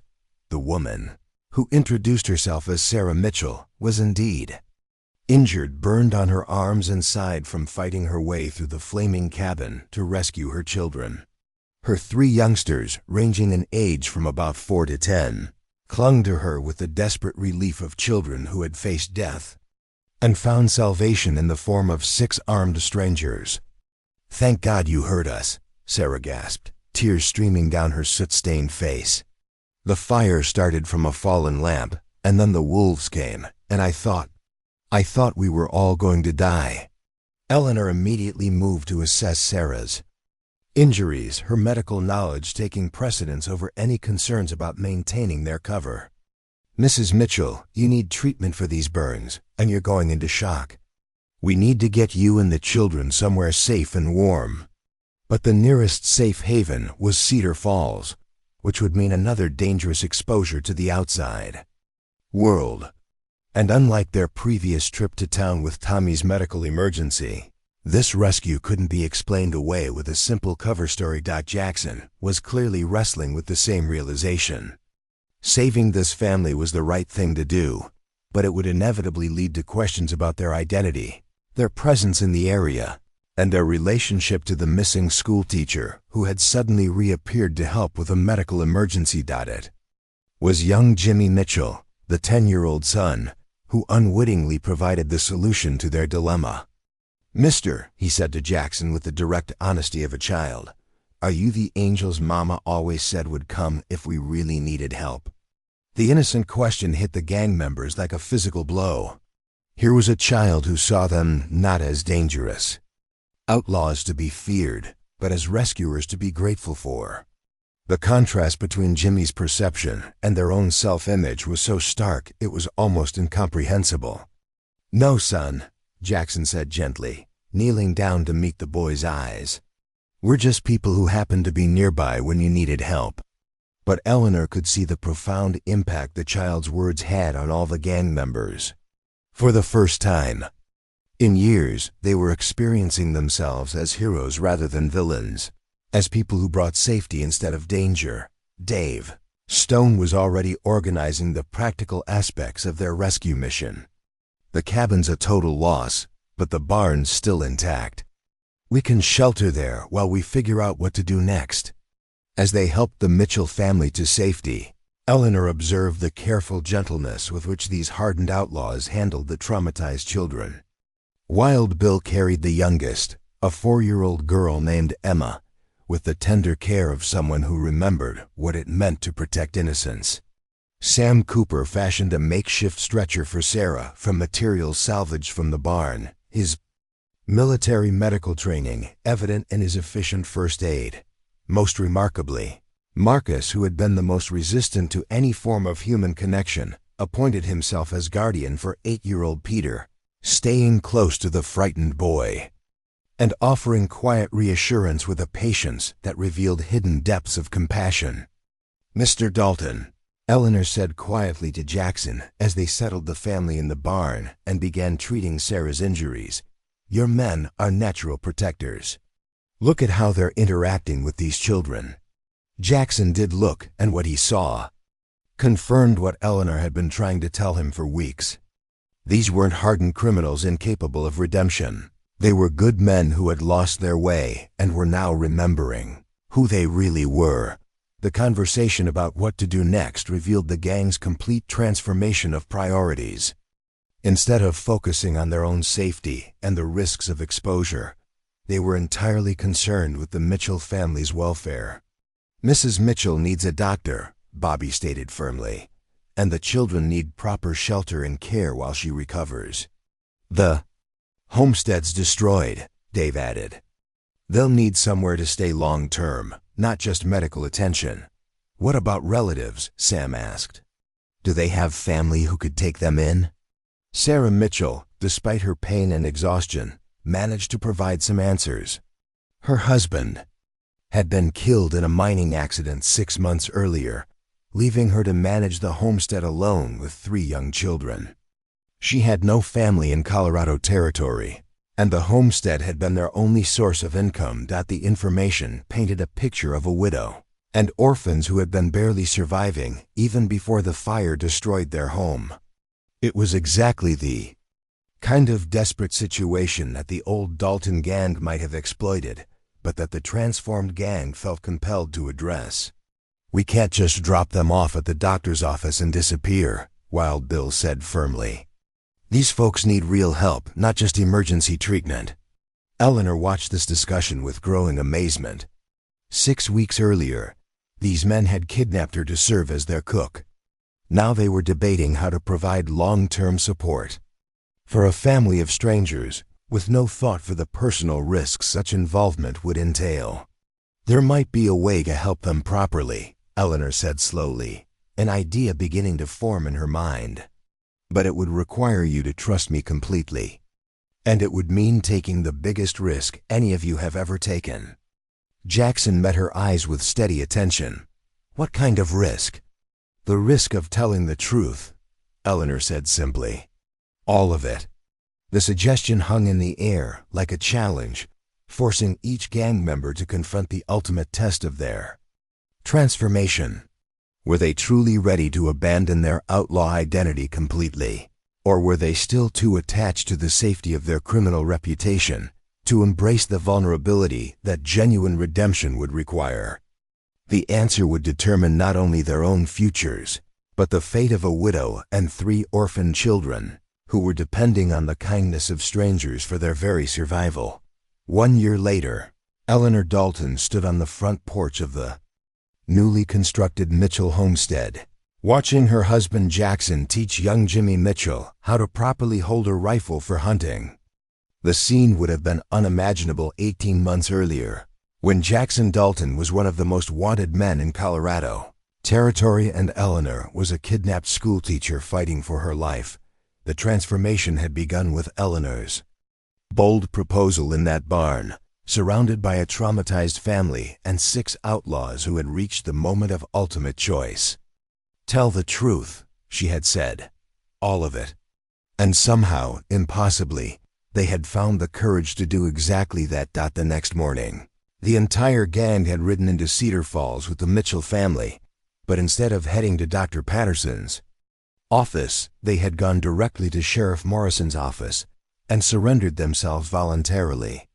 Jackson had walked through those doors with his hands raised and his weapons surrendered, followed by his 5 remaining gang members and Eleanor herself.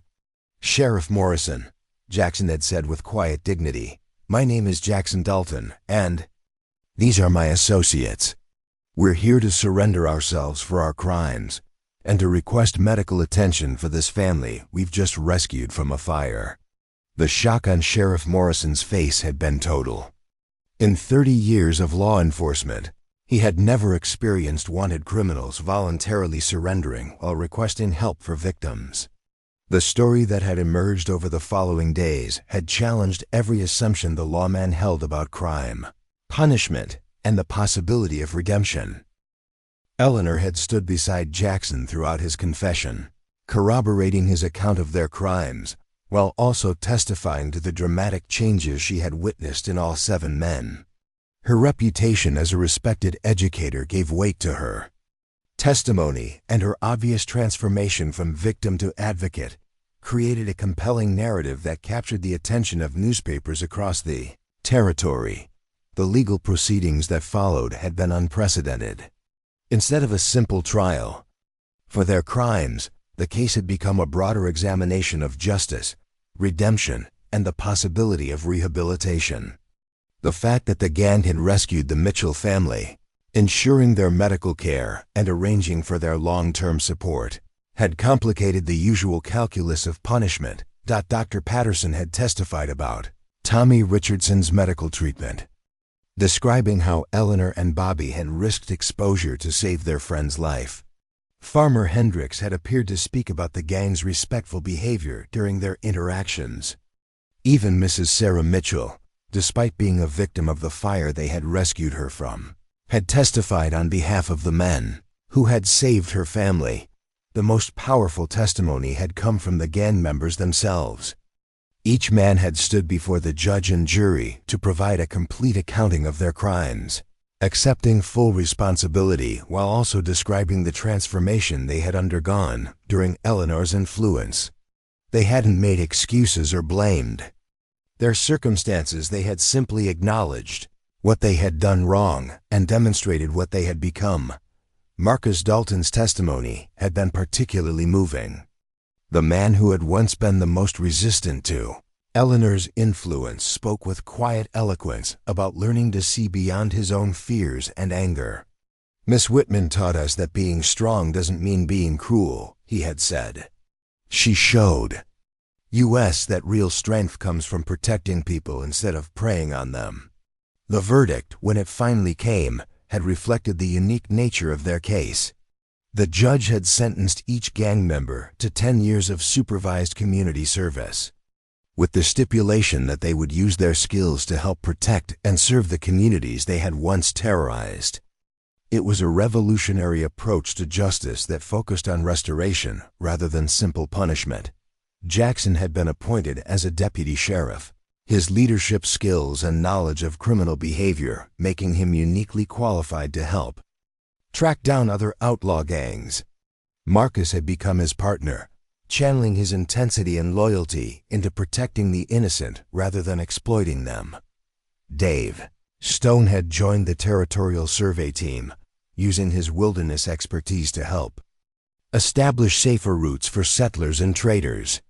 His intimate knowledge of outlaw hideouts and tactics had proven invaluable in making the frontier safer for ordinary families. Sam Cooper had been assigned to help improve the defenses of remote communities, using his military engineering background to design better protection against both criminal and natural threats. His work had already prevented several potential tragedies by identifying vulnerabilities before they could be exploited. Wild Bill Harrison had surprised everyone by becoming a counselor for troubled youth, using his own experiences with violence and desperation to help young men avoid the choices that had led him to outlaw life. His gentle wisdom and hard-earned insights had already guided several potential criminals toward more constructive paths. Bobby Mills had perhaps made the most dramatic transformation, becoming a teacher's assistant in Eleanor's school, while also training to become a full educator himself. His youth and enthusiasm, combined with his hard-won understanding of consequences, made him extraordinarily effective at reaching students who might otherwise fall through the cracks. Tommy Richardson, after recovering fully from his infected wound, had chosen to work with Dr. Patterson as a medical assistant, his own experience with injury and healing giving him unique empathy for patients in crisis. His gentle manner and practical knowledge had made him an invaluable part of the doctor's practice, but the most remarkable transformation had been in the relationship between Eleanor and Jackson himself. What had begun as a kidnapping had evolved, through mutual respect and shared purpose, into something deeper. Their marriage 6 months after the trial had surprised no one who had witnessed their partnership during the legal proceedings. Eleanor had continued teaching, but her classroom had expanded beyond the confines of the schoolhouse. She had established programs for adult education, helping former criminals and struggling families develop the skills they needed to build better lives. Her reputation as someone who could see potential in the most unlikely people had brought students from across the territory. Jackson had proven to be a devoted husband and an exemplary lawman. His intimate understanding of criminal psychology and his genuine commitment to justice had made him one of the most effective peace officers in Colorado Territory. More importantly, his marriage to Eleanor had shown the community that people could truly change when given the opportunity and support to do so. The other gang members had remained close, forming a chosen family bound together by their shared transformation and their commitment to using their second chance constructively. They gathered regularly at the Dalton home for meals that Eleanor prepared with the same care and attention she had shown during their outlaw days. But now their conversations focused on the lives they were saving rather than the crimes they were planning. On this particular evening, as Eleanor watched Jackson teaching Jimmy Mitchell the responsible use of firearms, She reflected on the extraordinary journey that had brought them all to this point. The boy's father had been killed in a mining accident, but he was growing up surrounded by 7 men who were committed to ensuring he had the guidance and protection he needed to become a good man himself. Sarah Mitchell had remarried the previous spring, choosing Sam Cooper as her husband after a courtship that had demonstrated his genuine devotion to both her and her children. The family now lived in a beautiful new homestead that the entire group had helped build, with Sam's engineering skills ensuring it was both comfortable and secure.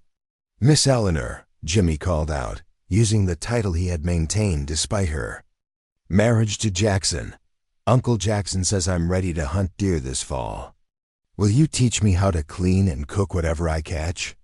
The request brought tears to Eleanor's eyes as she remembered the malnourished, desperate men she had first encountered in that mine hideout. Now they were teaching children how to provide for their families, how to take only what they needed, and how to prepare food with respect for the life that had been given.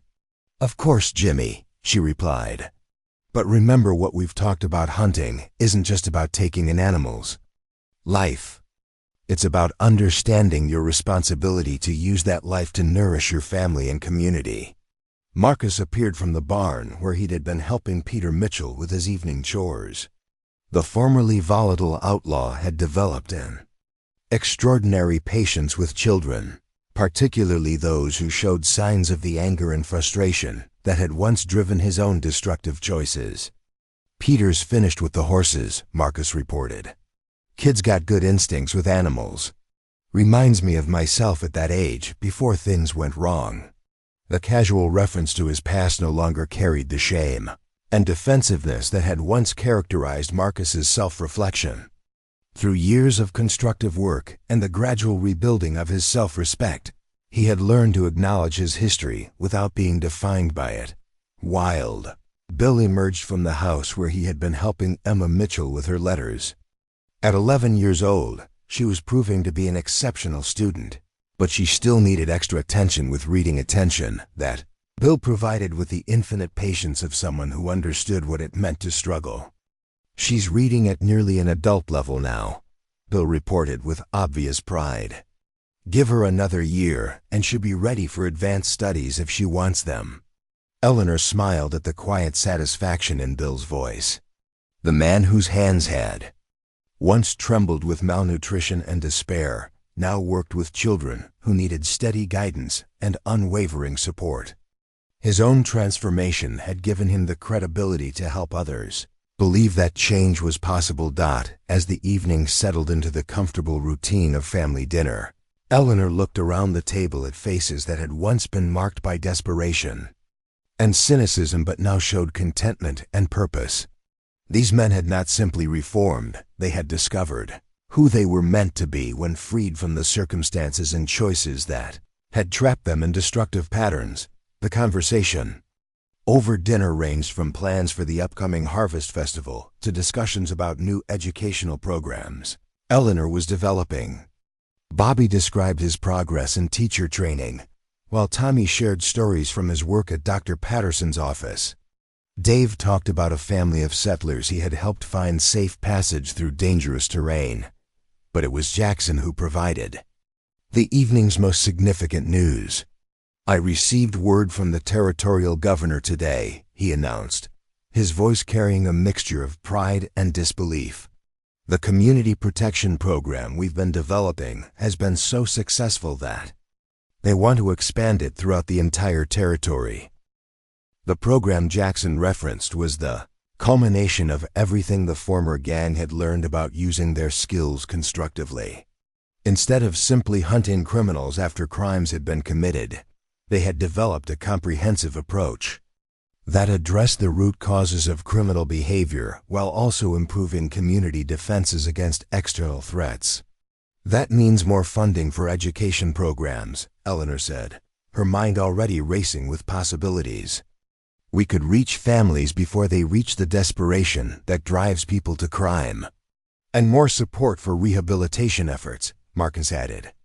"There are a lot of men out there who could change if they had the chance we've had." As the family began clearing the dinner dishes and preparing for the evening's quiet activities, Eleanor stepped outside onto the porch to watch the sunset paint the mountain peaks in brilliant colors. Jackson joined her, slipping his arm around her waist with the easy affection of a man who had found peace after years of running. "Any regrets?" he asked quietly, a question that had become a ritual between them during moments of quiet reflection. Eleanor considered the question seriously, as she always did. She thought about the comfortable life she had left behind as a simple schoolteacher, about the security and predictability she had traded for a more complex and challenging existence. She thought about the risks they still faced, the skeptics who still questioned whether criminals could truly change, and the ongoing work required to maintain the transformation they had achieved. "Only one," she said finally. "I regret that. It took so long for all of us to understand what we were truly capable of." Jackson nodded, understanding exactly what she meant. The most tragic aspect of their story wasn't the crimes that had been committed or the years that had been lost to desperation and poor choices. The real tragedy was how close they had all come to never discovering the capacity for good that had been within them all along. "Do you think it will last?" Jackson asked, voicing the fear that haunted quiet moments despite their obvious success. "This change, this new life, do you think we can sustain it?" Eleanor looked out at the valley where they had built their new existence, where former outlaws were raising children and former victims had become partners in transformation. She thought about the dozens of families they had helped, the communities they had made safer, and the young people they had guided away from destructive paths. "I think," she said slowly, "that change becomes permanent when it's based on who you really are, rather than who you thought you had to be. And I think we've all discovered who we really are." As if summoned by their conversation, the other members of their chosen family began gathering on the porch for their traditional evening reflection. It was a ritual that had begun during their outlaw days, when they would sit around their campfire and plan the next day's activities. Now they gathered to share the day's successes and plan their continued service to the community that had given them a second chance. Tommy arrived with his medical bag, having just returned from delivering a baby in a remote homestead. Dave brought sketches of a new bridge design that would help connect isolated communities. Sam carried blueprints for improved schoolhouse construction that would serve growing settlements. Another family helped, Dave reported quietly. "Another safe delivery," Tommy added. "Another bridge built," Sam contributed. Each update was offered without fanfare or expectation of praise. These were simply the daily activities of people who had found their purpose in service to others. As the stars began to appear in the darkening sky, Eleanor reflected on the extraordinary transformation she had witnessed and participated in. 7 men who had been considered irredeemable had become pillars of their community. A frightened schoolteacher had become a leader in education and rehabilitation. Victims had become partners, enemies had become family, and criminals had become heroes. The story of the Dalton gang had ended, but the story of the Dalton family had just begun. And that story, Eleanor knew, would continue to inspire others to believe in the possibility of transformation, redemption, and the fundamental human capacity for change. In the distance, a train whistle echoed across the valley, carrying travelers toward new destinations and new possibilities. Eleanor smiled at the sound, remembering her own unexpected journey from victim to partner to wife and reformer. Sometimes the most important destinations were the ones you never planned to reach, and sometimes the most meaningful transformations began with the courage to see potential where others saw only problems. The outlaw gang had taken her as a cook, but she had given them something far more valuable in return, the gift of believing in themselves and the knowledge that it was never too late to choose who you wanted to become. And in the end, that exchange had transformed not just 7 criminals and 1 schoolteacher, but an entire community's understanding of justice, redemption, and the power of love to heal even the deepest wounds. Up next, you've got 2 more. Standout stories right on your screen. If this one hit the mark, you won't want to pass these up. Just click and check them out. And don't forget to like, subscribe, and turn on the notification bell so you don't miss any upload from us.